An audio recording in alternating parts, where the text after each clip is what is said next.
Hey, what is up everyone? Today I'm taking a look at this, and this. So last time we've already seen the Xeon variants of these, but today we're going to be taking a look at some Fetty soldiers instead. Oh yeah, and in case I totally forget, this video would not have been possible without those absolutely awesome people over at Hobbylink Japan. So if you want some soldiers to wage some ground combat of your own, check out that link down there in the description. And also, there is a Shar Aznable version coming up soon, which is really awesome. These things rock. Anyway, let's get this out of the box.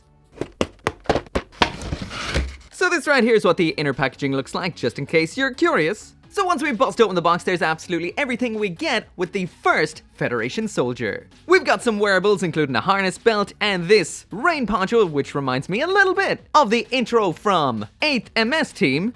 You know what I'm talking about if you know what I'm talking about. He's also rocking some weaponry, which is a rifle, pistol, and a bazooka. We've got some extra items, including some food, a missile, and what's that? Kinda looks like a breathalyzer? The lazy feckers over at MEGAHOUSE did not label the cans. You have to do that yourself with these particular stickers. And what we've got here is meat and veg, dried fruit, and dinner. That could be anything. That one in the middle there, that's the dinner. Lastly then, here we've got an alternate head and a whole bunch of alternate hands. So as for the options we have in here, we've got the pistol, we've got that rifle with that little scope on the side, and lastly then we've got the bazooka. All of these are just in the one gray color, no other color details on them, and to attach them is quite simple. You just slot them into the hand just like so. As for the heads we've gotten here, first up we've got this helmeted head, and I will mention that this does not look as good as what we're seeing on the box here. This is a painted face looking like what I saw on the Xeon versions right here. You can tell by the way the light is nice and diffuse on it, and the detail is quite thick. But what we actually get in the box is very cheap in comparison. Once again, there is what the box shows, nice and painted looking. This is just some shiny plastic. As for the alternate head, it's this one with a big old quiff. Again, the paint here and the application isn't quite as good as what we saw on the Xeon soldiers. Honestly, you're not going to notice from a distance, but again, mildly disappointing. As for changing the heads, it's very simple. You just pop the head you don't want on there anymore off and pop on the one that you do want. Ball joint attachment. As well as an optional head, we've got some things he can wear to change up his looks. First off, we've got this little belt that goes across the body like so. We also have a full body harness, which I thought I'd be able to squeeze on without taking the arms off. I cannot, and even with the arms off, this is a tight squeeze. That right there is what it looks like attached. We've got a little bit of a satchel that can attach down at the lower end of that harness like so. This holds on better than I thought it would, holds on quite well. And both the harness and the belt have these little holes in it, which you can attach this little pocket and holster to. I will mention that it is harder to attach them onto the rubbery harness parts with the harness attached. It might be easier to do it when it's off. And that right there is a little idea of what they look like attached on. Dismembering him one more time in order to get that harness off. The final thing we've got in here then is this little rain poncho that I think should just slide on over him just like so. And just to add to the already abysmal quality control on this, I'm not even sure what's going on here. We've got a little nub mark up top which is pink, so I'm guessing underneath the paint it's pink. And we've got some flesh tone paint dripped on the front there. Once again, this could be just an isolated case, but the quality control on this isn't quite as good as what I saw previously on the Xeon figures. Anyway, gonna get him chilling back here in the back. Give him his couple so he won't get bored, as well as his breathalyzer. I don't know, maybe it's like a tube of toothpaste or something. A communicator. And we're gonna move on to number 2. So once we got everything out of the box, this is what we get. Once again, it's Federation Soldier number 2. A bunch of different wearable objects. Some of them are the same as what we saw before. What is new is the blue backpack, but everything else there is pretty much the same. We've got a bunch of weapons. Some are the same as what we saw before. Now we've got a mortar. That is the only thing that is different. Finally then, we've got a spare head and some standard issue Federation pornography.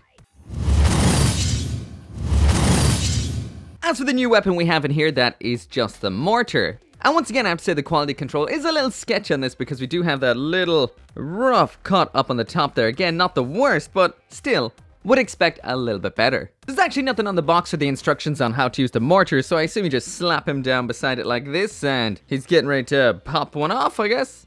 Once again, in here we do have options when it comes to the head. That is the one that comes attached with, which is the helmeted version. And then we have this alternate unhelmeted version, which still looks like the same guy. which I assume it is. Somehow I feel this face and head looks a little bit better. It's a little more expressive, the paint applications look better, and honestly, this has raised this little figure up a whole lot from what it looked like once it came out of the box. I like this head. So as for the last of the options we have in here, that is this blue backpack. So I guess by using the blue backpack and the new head, you can almost make this look like another character. So if you did buy 2 of these, you could fill out your little Ground Forces Federation army. However, I will mention once again, it is hard to ignore the blatant disregard for proper quality control on these little guys. There's some really nasty looking aspects. MEGAHOUSE could really do with tightening this up a little bit.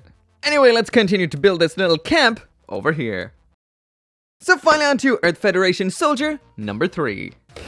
So on to Earth Federation Soldier the 3rd, and this of course is the female one. So we get her, some of the same wearable items we would have seen before, which is the harness and the belt. We get a wearable item we did not see before, which is kind of thruster type thing. The same hands we saw before, we've got some binoculars. 2 guns we saw before, a grenade we did not. Some burning trash and what looks like a giant spent cartridge from one hell of a weapon.